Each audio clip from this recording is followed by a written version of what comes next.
我死后，在奈何桥上遇到了萧夜，生前他是王爷，我是王妃，世人都道他是谦谦君子，我们夫妻恩爱，琴瑟和鸣，而我也曾这么认为。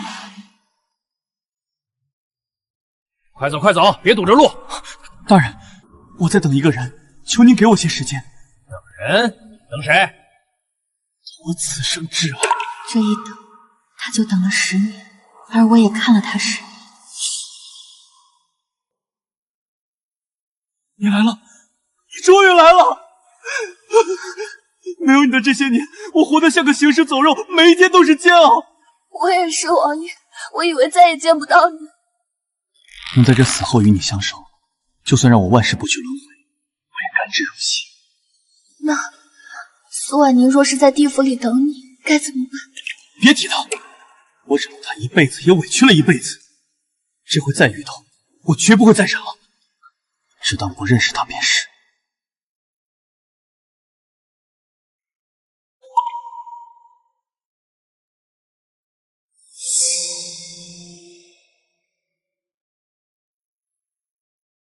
谦谦君子，相敬如宾，原来只是在忍耐对我的厌恶。你就不能让我省点心吗？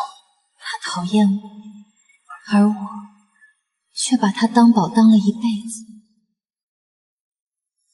若有下一世，我绝不再嫁他。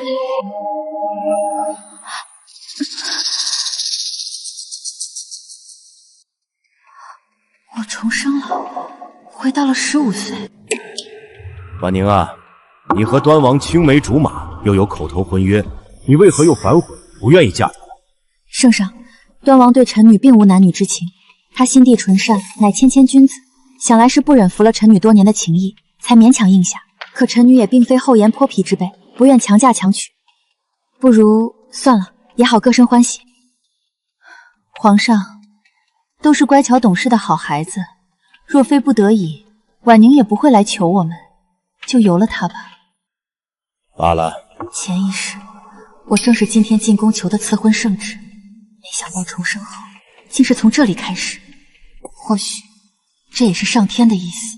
这一次，我不会再回头。这条道，前世我跟在萧燕身后走了无数遍，无论大小事，有萧燕在的地方都有我，而她也足够尊敬我，任何事都会来问我的意见。郡主，您瞧这太阳多好，现在满京城都编了调子，说嫁人当嫁端王爷，都羡慕您和王爷是神仙眷侣，往后定是和和美美的楷模呢。楷模？那也得看是谁的楷模。郡主您什么意思啊？没什么。实话说，我对他没有不满意，他生前是一个好丈夫好父亲，至于死后他在奈何桥等谁，我又有什么权利干涉呢？不过这一世我不想再嫁给他，平淡过了一世再重来，我也有我想要去完成的事，至于他就当成全他的真爱吧。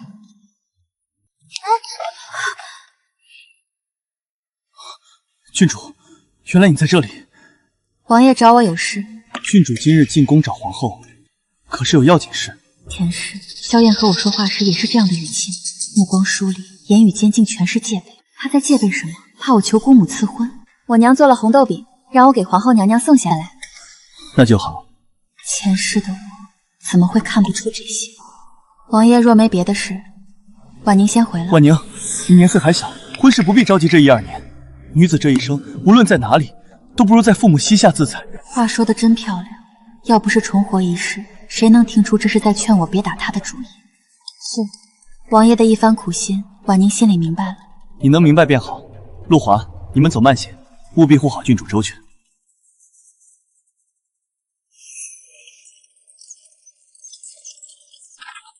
郡主，端王爷对您真好，将来必定是良配。良配？前世或许是，但这一世，我不想再做他的妻子。婉宁，你说什么？你退了和端王的婚约？是。你这孩子，怎么说变卦就变卦了？不嫁就不嫁。依我看，端王这人阴得很，咱们婉宁太单纯，可拿捏不住他。你12岁就立志要做端王妃，前几天还在绣鸳鸯枕，怎么突然变卦了？娘，我不嫁他了，我想去西北找小姑姑。父亲兄妹3人，父亲是长子，大姑姑是大妹妹，娴静温婉， 16岁便做了当今皇后，而小姑姑好武喜斗，7、8岁就跟着祖父一直住在西北，后来嫁给了军中同僚，就此定居在那儿了。人是小姑姑每月都会来信，她说塞外的雪是玉林飞舞，银花珠树；说塞北的夏是疾风劲草，一碧万顷。她每日盘马汪边，驰骋四野，若能去过一段那种肆意的日子，便是死也无憾。王爷，我想去西北看看小姑姑。路途遥远，你一人去太危险。本王公务繁忙，也没空陪你去。可惜前世提了几次都被他拦住，直到死我都没见过西北的风光。这一世谁都拦不住我。爹娘，我想去看看小姑母说的塞外。可是，行，去散散心也好。我这就给你小姑姑去信，半个月后启程。小姐，您衣裳颜色太素净了，总穿得老气横秋的。其实不是我喜欢苏丹，是萧燕喜欢。前世为了投她所好，我忍了一辈子。不过如今呢？这匹要了，还有那匹都要了。好嘞，这就给您包起来。郡主，你买这么多鲜艳的，怎么不行？行，郡主穿什么都好看。这一世没了她，我自然要穿得鲜艳些。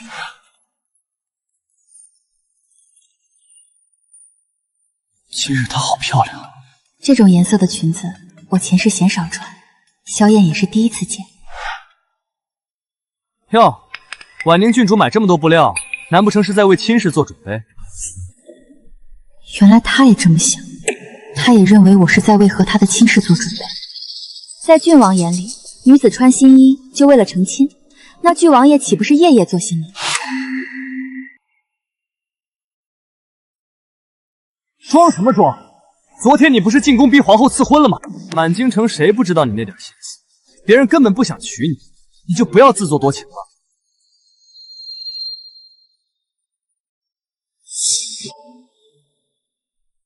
王爷，圣儿满月宴就在后日，您能不能延后2天再走？你就是个内宅妇人，城日里能看到的就只有井口那么大的天。满月宴办不了，就办百日宴。可端王的差事却是家国大事，延误了，你担待得起吗？你好了，都少说2句。萧燕好像一直都是这样。窦昭和说我的时候，她沉默不语。等窦昭和将难听的话说完，我们吵了起来，他又出来做和事佬。所以，尽管最后满月宴他依旧没有参加，但我却没有半点怨言。骂的都是窦昭和。二位是没长腿还是没长胆子？不想娶谁想娶谁，自己去说，半道拦着我说这些胡话。二位王爷的教养，真让我大开眼界。苏婉宁，你，他竟然连我也一起骂了。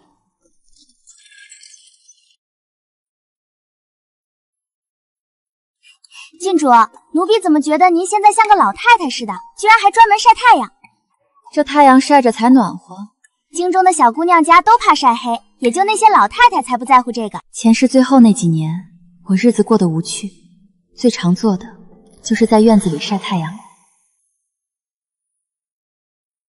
好在儿孙孝顺，每天晨昏定省，院子里还有点人气。若我死后，你把我的衣物和他葬在一起。至于我的棺椁，这辈子过够了，你找个无人的地方随便埋了就好。郡主，怎么了？没事，我当时已不能说话，但我听得见。一辈子了，那是我第一次听到他用那样厌恶的语气提到我。我想过他没那么爱我，但夫妻几十年，我对他掏心掏肺，他怎么就能恨我到这种地步？郡主，您要不要看医生？您的脸色看起来好苍白。没事，我回去休息一下就好。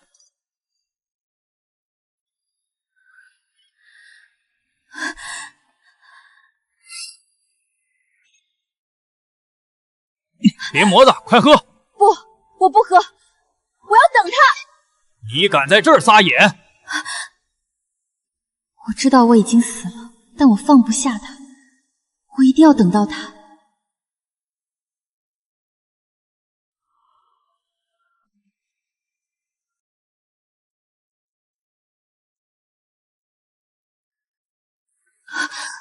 3年了，萧燕也来了。王爷，你可算来了。大人，我在等一个人，求大人给我些时间，让我在这里候着。成吧，地府里等人的多了去了，不差你这一个，只要不耽误投胎，随你便。这一等他就等了10年，而我也看了他10年，直到那个女人出现，这场痴情的等待才终于结束。你来了，你终于来了！没有你的这些年，我活得像个行尸走肉，每一天都是煎熬。我也是，王爷，我以为再也见不到你。能在这死后与你相守，就算让我万世不去轮回，我也甘之如饴。王爷，那苏婉宁若是在这地府里等你，该如何是好？别提他，我忍了他一辈子，也委屈了一辈子，这回再遇到，我绝不会再忍，再委屈自己了。杨和，竟然是他，萧燕母族的表姐，后来的太子妾室，10年后的杨洁宇。原来如此，原来如此，怪不得每次宫宴，他无论在哪里都会拼命赶回来。原来只是为了能名正言顺地看一眼他的杨洁宇，怪不得生儿满月宴他非要提前走。现在想来，不过是因为那天出城礼佛的杨洁宇回宫，他们能在官道上见上一面。谦谦君子，相敬如宾，原来只是在忍耐对我的厌恶。苏婉宁，你竟然现在才知道真相，哈哈哈，笑死我了！你在我眼里简直就是个笑话。是啊，王爷，您看他的模样，真的好好笑啊！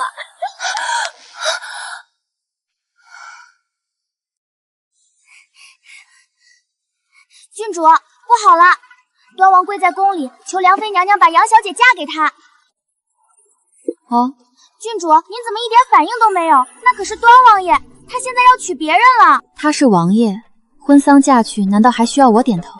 可是，马上端午了，哥哥要参加龙舟赛，我得赶紧编好彩线，到时候打赏他们粽子。前世杨和是在龙舟赛上被太子看中，进了太子府做妾的。但前世从未听说过萧燕求梁妃要娶杨和，这一世他怎么突然这么做了？算了，与我无关。郡主，梁妃娘娘宣您入宫觐见。我收拾一下，稍后就去。萧燕也在，看这样子应该是被梁妃拒绝了，也难怪，杨和只是母族旁支，家世跟我完全没法比。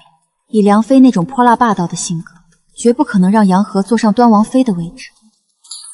婉宁，快来，快到本宫这儿来，给梁妃娘娘请安，娘娘万福金安。前几日就听宫人说你进宫了，本宫还当你会顺道来长春宫看看我呢，害得本宫在这儿等啊等啊，没成想你竟直接回去了。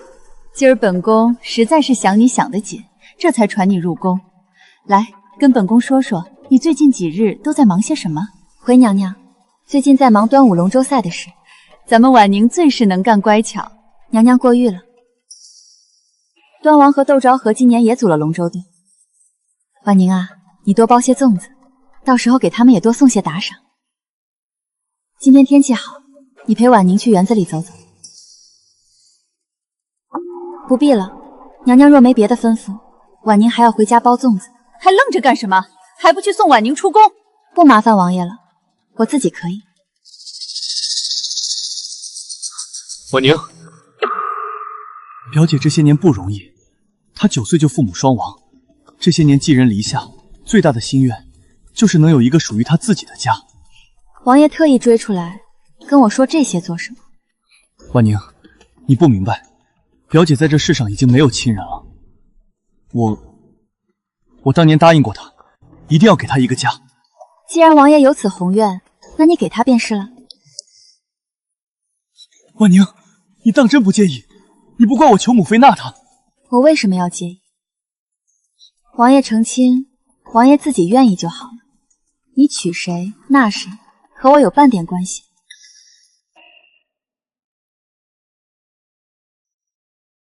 假惺惺，都要娶别人了，还来试探我的态度？难不成他以为我会给他当侧妃？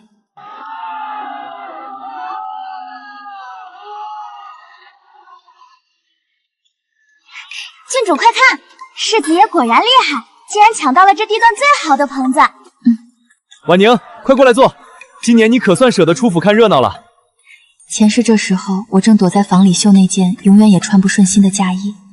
今年总算能亲眼看看这龙舟赛了。哥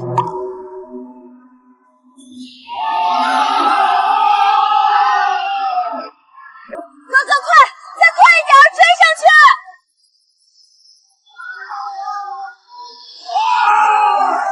第三，我哥拿了第3，快把准备的粽子都摆出来。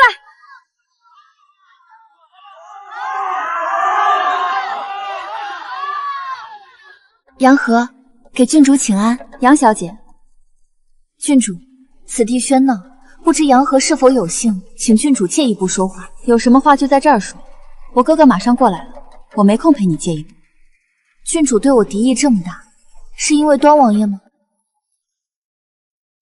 杨小姐想多了，我不会因为任何人对你有敌意，也犯不着对你有敌意。可人人都知道你喜欢端王爷，你想说什么？我想告诉你，端王喜欢的是我，你就算借着家世强行嫁给他，也得不到幸福的。强扭的瓜永远不可能甜。你说话真有意思，他喜欢你就让他娶你，你到我这里说什么？当我是你爹，征求我的同意？你……抱歉，我苏家家教严，生不出你这种满脑子情爱算计的女人。郡主，小姐，杨小姐，王爷，不怪任何人，是我自己不小心踩空了摔下来的。苏婉宁，你也太歹毒了！光天化日居然出手伤人！前天你在长春宫说的多么好听，说什么祝福王爷抱得美人归，还要吃他的喜糖。我当时真当你开始要脸了，知道不该再缠着端午，没成想你这大肚全是装出来的，才2天就装不下去了，就是毒妇！苏婉宁，你们想娶谁就娶谁，想干什么就干什么，但少来我面前惺惺作态、演戏碍眼。以后你们3个人见到我请绕道走。婉宁，怎么回事？窦昭和不问缘由便说我推了杨和。郡王真是明察秋毫，不问不讯，开口就断定婉宁推他。今天这岸边人山人海，长了眼睛的可不止2位王爷。既然要闹，就闹个明白，总有人看到事情的经过。王爷，算了吧，我头晕的厉害，手也疼得紧，我们先回去吧。苏婉宁，你的模样如今变得让我不敢相认。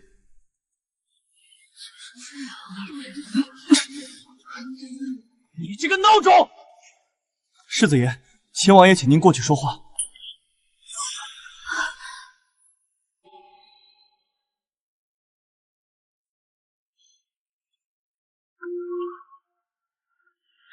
那位就是秦王，他就是太子和萧燕的小叔叔，圣上最小的胞弟。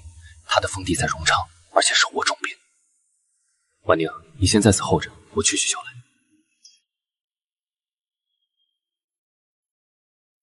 太子对他竟然都要用请教的姿态，明明他也才23岁。说来，前世我只见过他1次，那是在圣上驾崩后，那天他训斥太子，太子就像现在这样垂着头，连大气都不敢喘。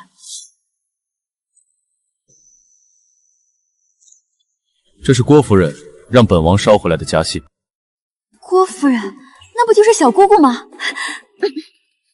婉宁一直盼着这封信，今儿终于等到。婉宁今天受委屈了，改天去府上，让你嫂嫂给你做8宝鸭吃。多谢太子殿下。西北风大，你一定要带上最厚的冬衣，到时候我要带你去看最壮阔的雪景。今年你务必留在我这儿过年。哦，对了，我已经和秦王打过招呼了，他会护送你来的，你不必担心安全问题了。竟然是秦王护送我。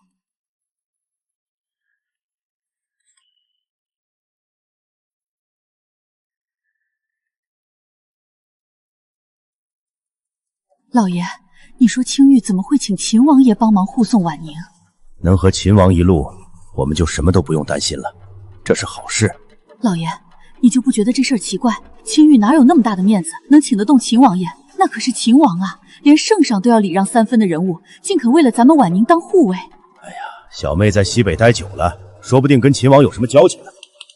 还是不对劲儿，这是秦王第2次了吧？以他的性子，不应该这么热心。你说他不会是对咱们家婉宁？还学会偷听了？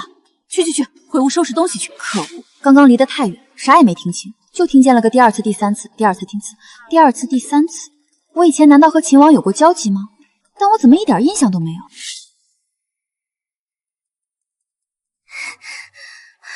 郡主，梁妃娘娘又派人来请您入宫了。知道了。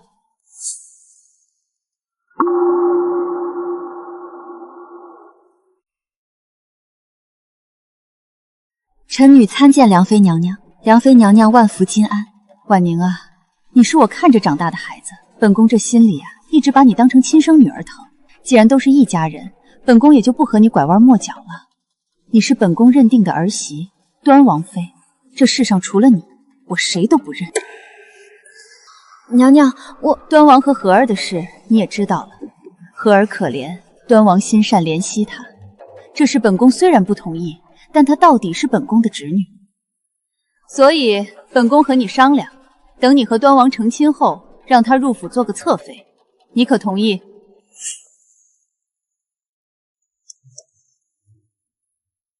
苏婉宁，你不要再胡闹了。我已答应正妃的位置给你，表姐虽然可怜，但她已自愿退居侧位，此事已定，你不要得寸进尺。你若不愿意，你我婚事便就此取消。你可想好了，出了这宫门，可就再没这种好事。我不愿意。婉宁，你不愿意？苏婉宁，我已经同意娶你了，你不要得寸进尺。王爷太自信了。我说我不愿意，是不愿意嫁给你而已。婉宁，你说什么？半个月前，我便和圣上、皇后娘娘求了恩典，废了我和端王爷的婚约，所以端王娶谁不娶谁和我无关。解除了婚约，圣上同意了？是，圣上同意了。所以杨小姐，端午那日你摔下台阶，非说我是因为嫉妒才害你，这真的很滑稽，也可笑到了极点。王爷，我当时只是……娘娘若没有别的吩咐，婉宁就告辞了。这下你满意了，你就闹吧，我看你怎么收场。苏婉宁，你给本王站住！那日你进宫找皇后娘娘，是为了退婚？是。为什么？你当初为了嫁给本王不惜一切，现在竟然说退就退？没有为什么，我不喜欢王爷了而已。你不喜欢我？对，不喜欢了。所以王爷想娶谁做正妃，都和我无关。你说不喜欢就不喜欢，你以前是以前，现在是现在。王爷不是已经有杨小姐了吗？何必再来问我？你们在干什么？王叔，明天不是要启程，东西都收拾妥当了。启程？去哪里？他既不想留在这儿，便随他去想去的地方，不必多问。还不走？是。苏婉宁，明天就要启程了，东西都收拾好了，差不多了。婉宁啊，今天你进宫，梁妃娘娘没为难你吧？没有，婚约已经退了，她能为难我什么？退了也好，娘看那个端王越看越不顺眼，娶你还要搭个侧妃，他当自己是谁？娘，都过去了。行了，早点歇着吧，明天还要赶路。郡主，您真要去西北啊？那么远的路，听说还有土匪。怕什么？这不是有秦王爷保护吗？可是路上要走好几天呢，万一遇到什么事……放心吧，没问题的。这一世，我终于能去看看小姑姑信里写的塞外风光了。路上要听话，别给秦王殿下添麻烦。到了西北，记得给你小姑姑带好，让她有空就回来看看。娘，我都记下了。还有，秦王那个人看着冷，但你小姑姑既然托了他，你就别怕他，该说话说话，该吃饭吃饭。娘，秦王殿下，小女一路上就拜托您了。殿下费心了。苏大人客气。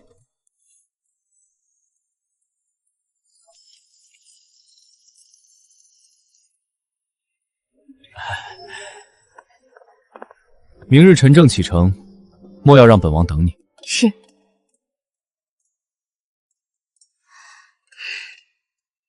郡主，秦王爷好可怕。越是这样的人，越是好相处，反而不用怕。为什么？因为这样的人有原则，底线分明，和他们相处，只要摸清楚底线，反而轻松简单。好了，不要多想了，我们也去休息吧。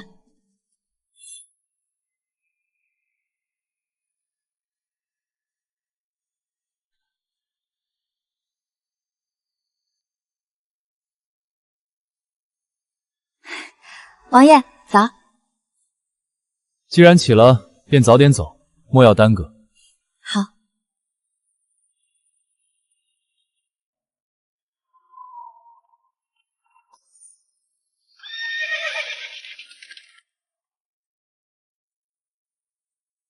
这里你可曾来过？七峰山，我当然来过。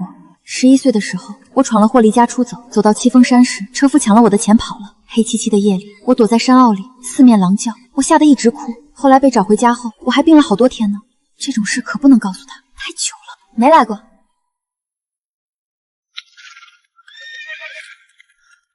我说错什么了？王爷，我能不能也骑马？你会骑马？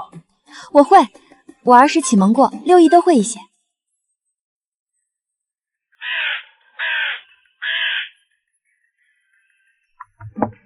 苏小姐，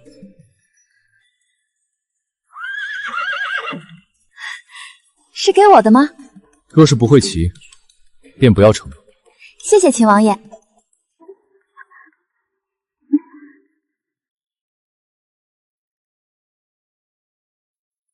你到底会不会？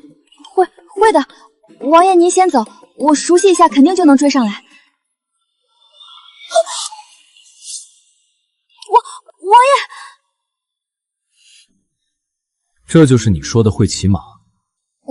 我真的会，只是很久没有骑过了。再给我一次机会，如果我还学不会，我就老老实实去坐车。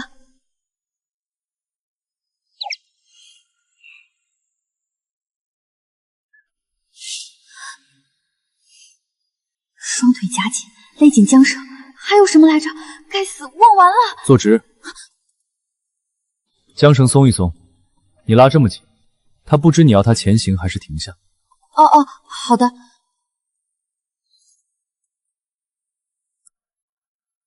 腿夹紧，身体前倾。对，就是这样。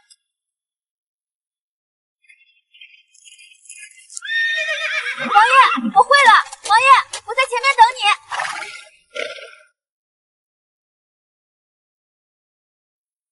策马的感觉真的太好了，这就是小姑姑说的驰骋的感觉吗？心情果真如这4叶的风一般。郡主，您还不睡？您都骑1天的马嘞。不行，我还是很兴奋，一点都不困。那您闭着眼睛养养神也好啊。莲儿，客栈里会给我的吹风灰草料吧？小厮说他们有马厩，会好好照顾的。不行，我还是去看看吧。郡主，都这么晚了。追风，今天辛苦你了，明天咱们继续跑。不行了，不行了。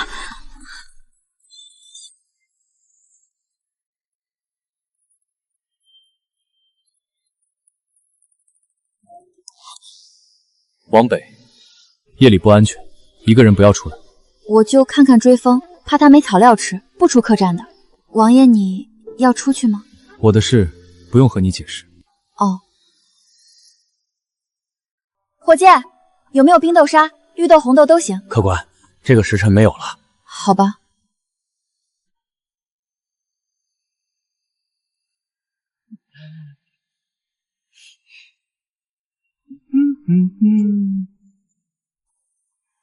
王爷，你弄来的冰豆沙？吃饭时少说话。好的，王爷。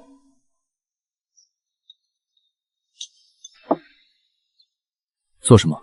你也吃一点，天气热，解暑。不吃，你最好是吃了别肚子疼。本王只是还郭夫人的人情，捎带你去西北。你若给本王添麻烦，本王会将你丢在路上。不吃就不吃，凶什么？灵儿，进来吃冰豆沙。冰豆沙哪来的？王爷赏的，咱俩一人一碗。郡主万岁！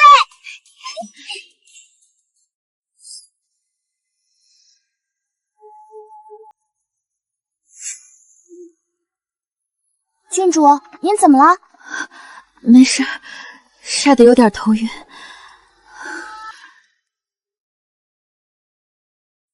王爷，我晒得厉害，想去车里躺着。随你。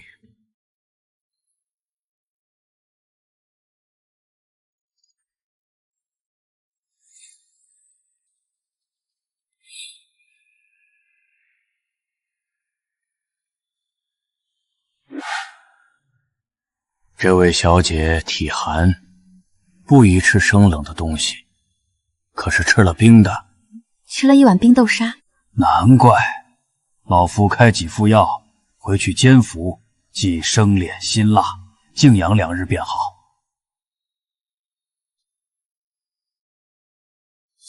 郡主，刚才吓死我了。怎么了？王爷抱您下马车的时候，那脸色，奴婢还以为他要把您扔了呢。王爷抱我的？王爷看着没什么表情，但奴婢觉得他很担心您。秦王担心我？你若给本王添麻烦，本王会将你丢在路上。他说会把我丢在路上，结果却把我抱进了医馆。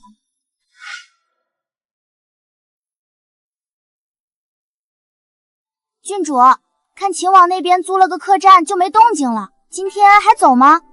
我也不知道，我去看看。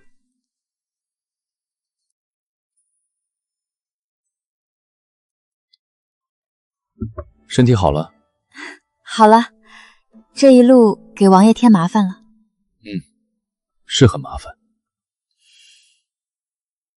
那个王爷，我看现在时辰也不早了，今天咱们不赶路吗？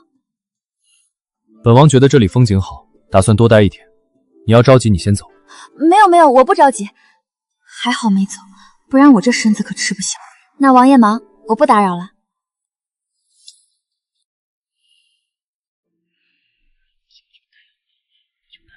王爷今天真不走吗？府中好些事儿等着王爷定夺呢。不知道啊，本来没打算回京的，也不知道突然回了。回去什么都没干，就帮郭夫人捎着郡主来隆昌。要不要去问问？要问你问，我可不敢。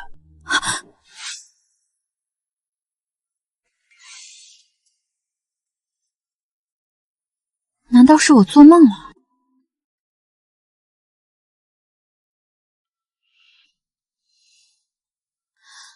莲儿，来了。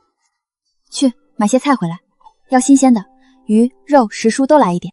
郡主，你要做什么？做饭。您会做饭？当然，待会儿就让你见识见识你家郡主的手艺。好香啊，郡主！您什么时候学的？前世，不是，以前闲着没事瞎琢磨的。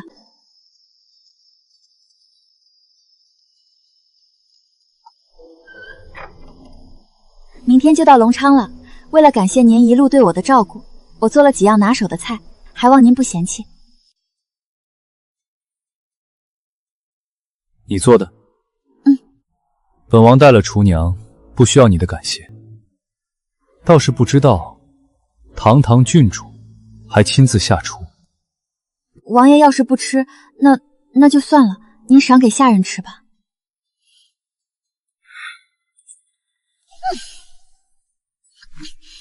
好心当做驴肝肺，我忙了一下午呢，不吃拉倒，我自己吃。王爷，王爷，您要是不吃，属下吃吧，这菜看着很可口。你脸很大，属下不敢。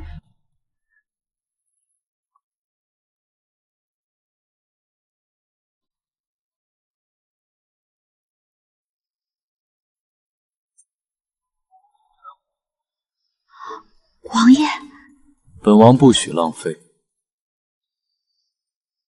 那王爷慢用。郡主，王爷一个人把菜都吃完了。都吃完了，那么多，他胃口还真好。王爷不会积食吧？平时看他吃的很少，今天这一顿，平时3顿都吃不完。我有事出去一趟。王爷这个点出去，不会真是吃多了，去散步消食吧？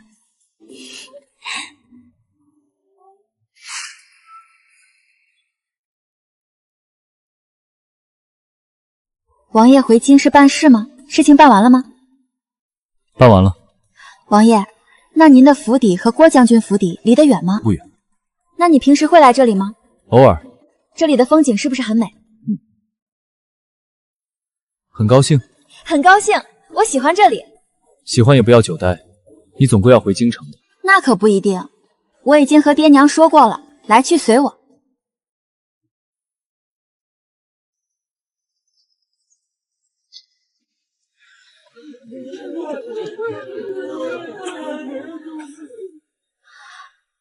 这些人难道都已经无家可归了吗？去年夏天，这边的几个县遭了大旱，还没缓过劲儿来，冬天又遇上雪灾，庄稼绝收，屋舍又坍塌了，他们已经无路可走了。我知道大周积弊已久，民生多艰，可前世我被困在端王府那四方天地里，见过的除了繁花似锦，便是脂粉气。这人间的疾苦，竟是我从未想象过的残忍画面。小姐行行好，给个馒头吧。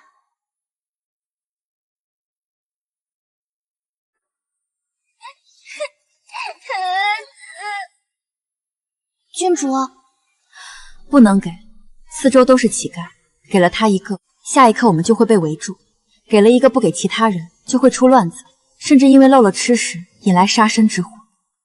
还以为你会心软，我倒是想心软。我会让清风通知衙门在城外施粥。那我能不能出钱买1000个馒头送过去？可以。莲儿，拿钱给清风。小的替城中灾民谢谢郡主。等去了隆昌会好一些。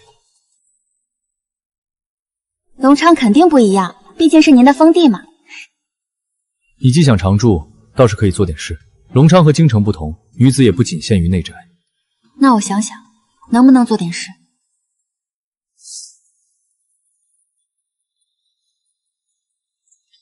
婉宁，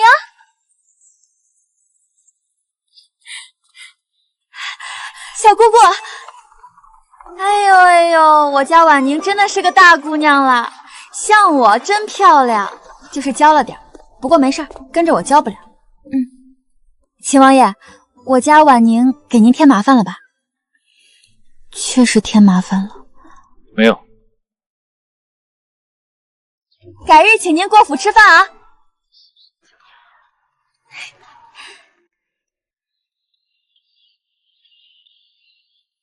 这是隆昌最有名的点心铺子，明天带你来吃。那边是布庄，料子比京城的好。小姑姑，这里真好。那当然，你小姑父把隆昌治理的不错。对了，我本来打算亲自回去接你的，但没想到秦王说他正要回京，我想着那感情好，便让他将你一起带来了。秦王正要回京，本来没打算回京的，也不知道突然回了。秦王回京，难道真的只是为了接我？不可能，我和他非亲非故，又不认识。婉宁，快跟上，你小姑父在家等着呢。不可能的吧？小姑姑，我终于懂了，你心里说的那种感觉，恣意飞扬，仿佛世间所有的烦恼都能在纵马驰骋时烟消云散。怎么样？没骗你吧？端王没了就没了，等小姑姑给你找更好的。我才不要成亲。那你做什么？我想做点事，做些我想做的事，随便你，只要你高兴就好。现在是盛夏，西北的夏天很短，9月底就会下雪了。如果今年也有雪灾呢？去年夏天，这边的几个县遭了大旱，还没缓过劲儿来，冬天又遇上雪灾，庄稼绝收，屋舍又坍塌了，他们已经无路可走了。我要办一间善堂，收留那些有需要的人，能帮一个是一个，能救一人是一人，也不枉我再活一世。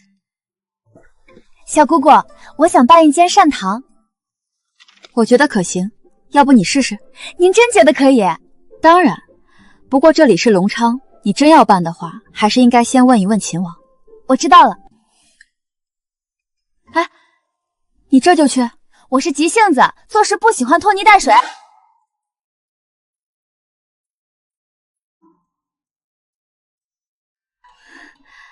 给王爷请安。找我有事？王爷，我想建一间善堂。建善堂？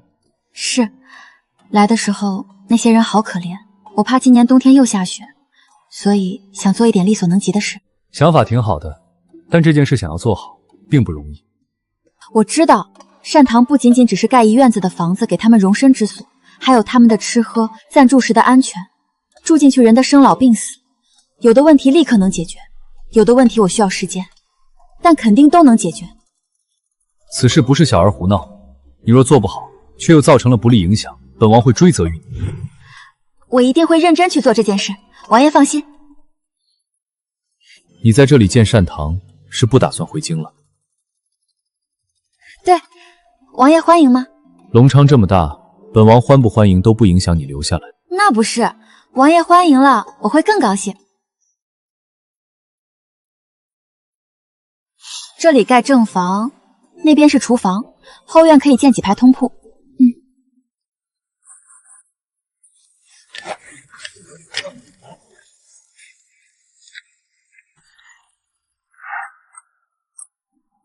郡主，歇一会儿吧。钱不够了。那个王府那边拨了一笔款过来。什么？小姑姑，王爷为什么给我钱？给你你就拿着呗，这个时候可不嫌钱多。这事儿也就你办可以，别人想做可不容易。我去准备开工的事了。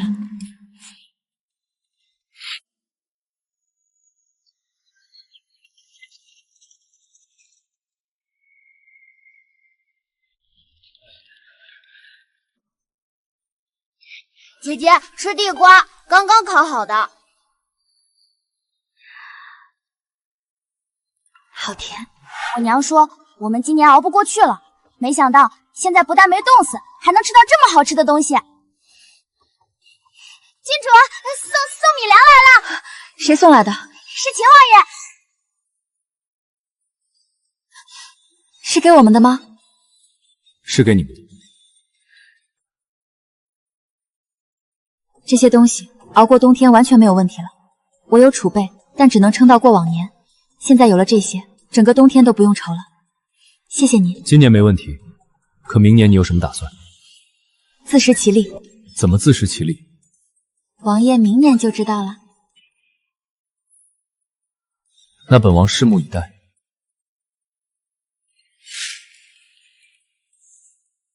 爹娘，过年我不回去了，你们保重身体。寄出去吧。郡主，京城来的信。信上说什么啦？杨妃娘娘妥协了，萧燕如愿娶到了杨和。端王娶了杨小姐做正妃。前世这一年，杨和已经入了太子府。年初一，萧燕在宫里看着太子和太子妃，满眼失落。我当时不明白，现在才懂。她失落是因为作为妾的杨和没有资格进宫，她见不到心上人。郡主，您还想着端王吗？不想了，早就不想了。走，去帮小姑母准备年夜饭。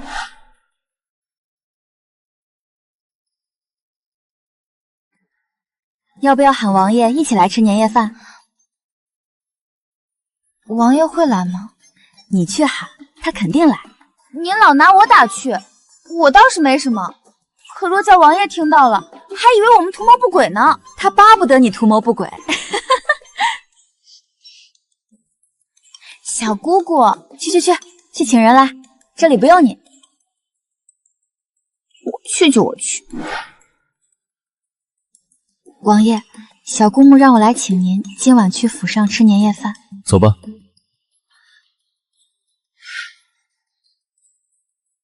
一直回头看本王，是本王脸上有花？没有，我本以为王爷不会同意去我家吃饭呢。今日本王刚好有空。这样啊，那刚刚好。安宁平静，内心充实，这种感觉好舒服，和上一世完全不一样。喜欢这里？喜欢。还喜欢什么？喜欢骑马，喜欢塞外，喜欢善堂，喜欢每一个需要我的人。喜欢需要你的每个人。是吧？他笑起来还挺好看。王爷笑什么？新年伊始，希望你言而有信。什么言而有信？王爷，你把话说清楚啊！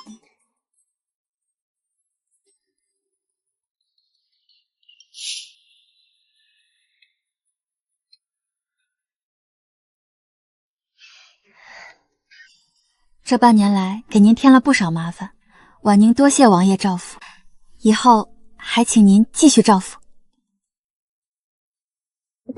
没想到我家婉宁还会喝酒，那待会儿喝酒再多敬一杯。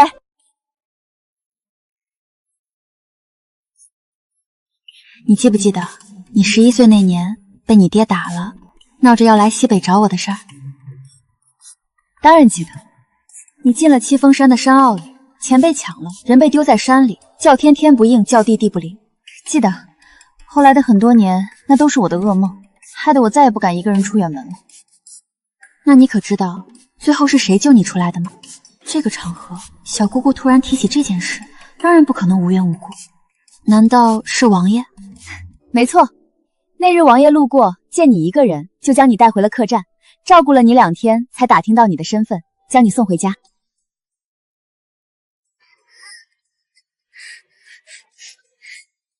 有没有人救救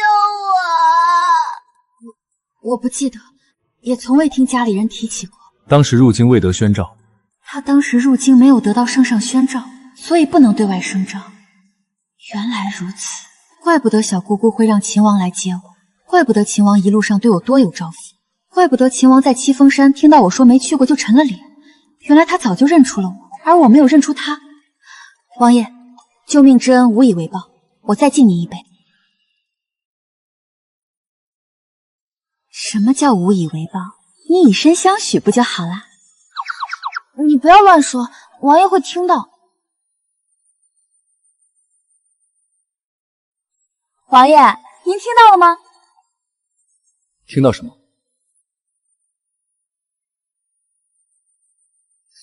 小姑姑，我敬你。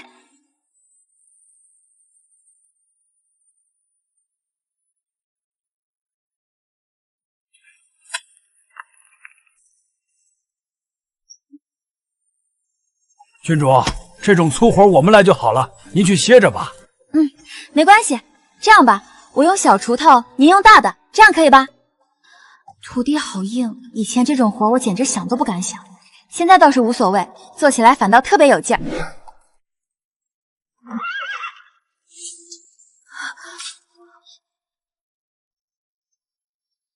你晒黑了。天天干活，黑了正常。王爷来隆昌出公差，我以为你过年会回去，可没等到你，所以我来接你回去。他如愿娶了杨和，日子过得幸福美满，来找我是什么意思？我知道你当时是负气来这里，我知你心中有气，我向你道歉。今天我亲自来接你。我娶了表姐，但她是侧妃。我说过，我的正妃之位永远是你的。时至今日，他居然还认为我是爱而不得，负气避开他。端王爷，我对你和颜悦色，纯粹是我教养好，但你若将我的教养当成我对你的恋恋不舍，就太自信了。我留在这里是因为我喜欢这里，至于你，往后没事还请不要打扰我。你不嫁给我，那你要嫁给谁？我嫁给谁和你没关系。苏婉宁，你不要忘了，你是端王妃。他说我是端王妃，难道他也重生了？前世杨和在龙舟赛上和太子偶遇，这一世没有。前世萧燕没有求娶过杨和，这一世他做了。原来如此，原来他也重生了。萧燕，我在最后和你说一次，你和我这一生鸾凤分飞，羽断云霄，再无瓜葛。婉宁，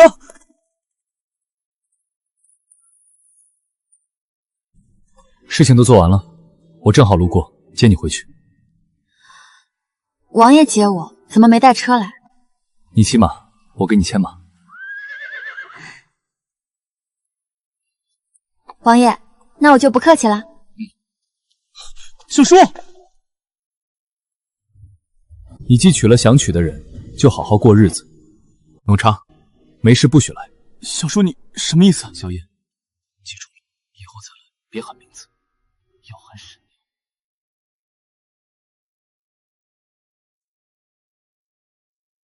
娘。想不想去打猎？去关外？你想去哪里就去哪里。那就去关外，那边有个四峰山，我想去很久了。行，那就去四峰山。前世的事仿佛变成了一个梦，一个无悲无喜、压抑沉闷的梦。但是在这一瞬，梦好像醒了。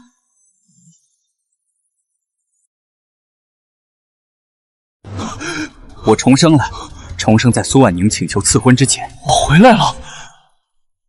重生后需要做的事太多了，朝中的格局，母妃的身体，还有和表姐的婚事。首先要解决的阻隔便是苏婉宁。我急匆匆地赶去阻拦，可当我赶到时，我竟然看见苏婉宁从皇后宫中走出来。我知道前世她就是今天求的圣旨。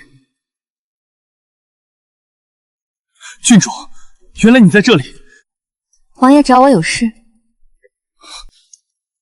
郡主今日进宫找皇后，可是有要紧事。我记得前世她就是今天求的圣旨。我以为我来迟了，可没想到她说她不是来求赐婚的。我很高兴，但又有些失落。我明明应该很高兴，却为什么又有些失落？不对，肯定是错觉。我只是因为太过想念表姐了而已。但这份失落很快就被和表姐重逢的喜悦所替代了。这一世，我一定不会让你入太子府为妾。我要实现我的承诺，娶你为妻，一生一世与你相守。王爷，你怎么了？眼睛怎么红红的？没事，只是太想你了。至于苏婉宁，我和她过够了，一天也不会多见她。可母妃不同意，那日喊她来宫里，我忍着恼意，可听到她说祝福我和表姐时，我又怒从心起。她在装得云淡风轻，满不在乎。果然，杨小姐，龙珠在那日，她因嫉妒伤了表姐。这个女人两世了，为什么就一直纠缠我不放？我回宫后再次求母妃同意我娶表姐。混账！母妃打了我，又将苏婉宁请来。去，把婉宁请过来。这一次，她倒是长了点志气，说了些再不见的假话。不过第二天，她就赌气去西北了。也好，冷一冷她。年前我纳了表姐进门。殿下，侧妃之位终究是低人一等，臣妾心里难受。母妃性格刚毅，这也是她最后的让步。你放心，在我心里，你才是唯一的。婚后和我想的不太一样，太辣了。王爷，多吃点，这都是我爱吃的。以前和苏婉宁在一起，她永远以我为主，以我的喜好为先，桌子上摆的永远是我爱吃的菜。王爷，尝尝这个，我新学的。如果是她，现在一定会变着花样哄着我，哪怕我再挑食，她也会温声细语地劝着我多吃几口。可表姐不会，桌子上永远都是她喜欢吃的菜，去哪里都是以她为主。表姐说，王爷，爱一个人就要对他好，事事以他为先。可每次吃饭时，我总会想到苏婉宁，想到她变着花样哄着我，劝着我多吃几口的样子。殿下，您不吃了？饱了。我的正妃之位原本就是为她留着的，她负气躲了这么久，也该回来了。备马。所以我去了隆昌，可去后我竟在田间找到她。她竟然在田间干活，虽然她的手上都是泥巴，可还是好漂亮。她站在我面前，我仿佛不认识她。婉宁，跟我回去吧，我的正妃之位原本就是为你留着的，你负气躲了这么久也闹够了。直到她说出那句殿下请自重，此一生你我鸾凤分飞，羽断云霄。我如当头棒喝，浑身冰凉。她不是躲我，她她竟然真的不想嫁给我。她怎么会不愿意嫁给我？她和我过了一辈子，她那么爱我，以后再来别喊名字，要喊婶娘，喊婶娘。这一生，她真的和我语断云霄，再无瓜葛。我在龙昌住了好几年，却不常回京，难得回去一次，却半夜在山坳里救到了苏婉宁。王爷，好像是孩子的哭声。爹，我错了，我再也不敢了。去准备马车，找最近的客栈。是。他受了惊吓，烧得糊里糊涂。我将他带回客栈，一天一夜，他都抓着我的手，一会儿哭，一会儿喊救命。我嫌烦，但又知道他并非是有意，只得任由他去了。不走。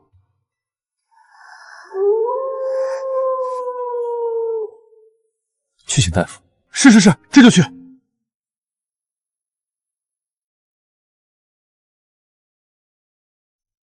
守了一天一夜，他果然烧退了。我的属下也查明他是婉宁郡主。王爷，查到了，是苏府的婉宁郡主，和家里人吵了架，离家出走的。小姑娘和家里人吵了一架，居然就离家出走，也是运气好遇到我，否则她此番出门很可能有去无回。将她交给她家里人，我便走了。她不记得我每年都会回京，每次都会特意和她偶遇，但她都没有认出我，甚至都没有注意我。直到去年，郭夫人忽然说她的侄女要来隆昌，她准备回京去接她，鬼使神差，我说我帮她去接。我帮你接。说完这句话后，我看到郭夫人眼底的惊讶和了然。那有劳王爷了。我一时窘迫，但好在郭夫人没追问。周赛人山人海，我第一眼就看到了她，她泼辣的精液一场泼在了窦昭和的脸上，我忍不住笑了。原来弱弱的小丫头，现在变得这么厉害了。我知道她和萧燕有婚约，她似乎也一直很喜欢他。如今看，两个人应该是闹掰了，挺好。入宫那天，看他和萧燕在吵架，也是凶巴巴的，看得出来他是真不喜欢萧燕了。你们在干什么？王叔，他还是没认出我。回隆昌的路上，他一会儿要骑马，一会儿要吃冰豆沙，吃完了又肚子疼。别丢下我！一会儿要骑马，一会儿要吃冰豆沙，吃完了又肚子疼，真是闹腾得很。干脆把你丢在这儿算了。若换成别人，我早弃了走了；换成他，我竟半分脾气没有。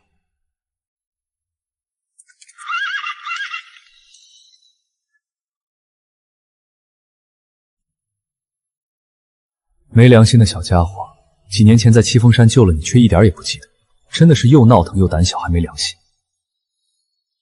撤走吻切。算了，毕竟是娇养着长大的小姐，往后也只能继续了。路上，他说他想长久留在隆昌，我暗示他可以做点事。能不能做点事？只有做了事，有了挂记，你才会真的留在这里。只要你留在这里，我就有机会。果然，他真的开始筹备善堂。他长大了不少，独当一面，不怕苦累。舍不得，可他高兴，那就由了他吧。那日，萧燕又来了，我知他不死心，他在想什么，我也知道，不就是吃定了苏婉宁喜欢他，所以不拿他当回事，笃定他折腾一圈，称心如意后，再招招手，他还会像条狗一样跟着他。这种人便就是欠教训。好在苏婉宁没犯傻，不然我就让萧燕有来无回。我的隆昌，岂是他想来就来，想走就走的？我扶着他上我的马。王爷，那我就不客气了。王叔，你这是什么意思？萧燕问我什么意思，蠢不蠢？都是男人，萧燕什么意思还要问我？记住，我在他身侧低声道：“别喊名字，要喊婶娘。”他既来了我的封地，岂有被你带走的可能？